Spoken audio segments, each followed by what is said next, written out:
Controversial topic, teachers carrying guns in school. On Tuesday, lawmakers in Topeka will consider a bill that removes barriers for educators in Kansas to do just that. 41 Action News reporter Kat Reed spoke to legislators on both sides of the aisle. And to start, Kat, what does the law say now? So, Dia, currently it is legal for teachers to conceal carry in Kansas, but individual districts need to approve it first, and none have done so because their insurance rates would skyrocket with that added risk. So this bill would remove the insurance barrier. They would prevent the companies from charging or denying coverage, charging extra. As some parents and lawmakers I spoke to, though, still don't think it's a good idea. We try very hard to keep our kids safe with what we know, and here's a very highly dangerous unknown. As it is for many parents right now, school safety is top of mind for the Smiths who live in Overland Park.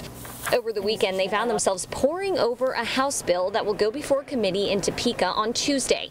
With each turn of the page, they became more concerned with what they were reading and what the legislation would mean for their kids' school district. They would be prevented from disclosing to me that my child's teacher or the cafeteria worker was carrying a gun. I'd have no idea if my kindergartner's teacher was armed. The bill, known as the SAFER Act, would prevent districts from disclosing which teachers and employees are armed.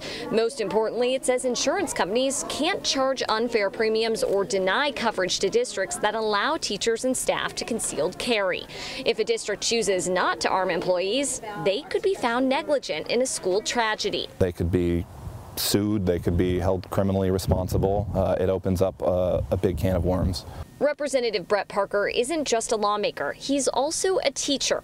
Over the past 48 hours, he's garnered 5,000 signatures from parents and teachers on a petition against the bill. I can't keep track of my dry erase marker in my classroom. If you want me to have a gun on my hip, that's not a safe situation, as I work with 5-year-olds, 12-year-olds, 18-year-olds. Opposition isn't limited to one side of the aisle. Republican Representative Tom Cox says many of his colleagues share his concern over the bill's implications for insurance regulation. That it forces insurance companies to have to cover schools that allow this, and they can't adjust their rates to add for the increased potential risk.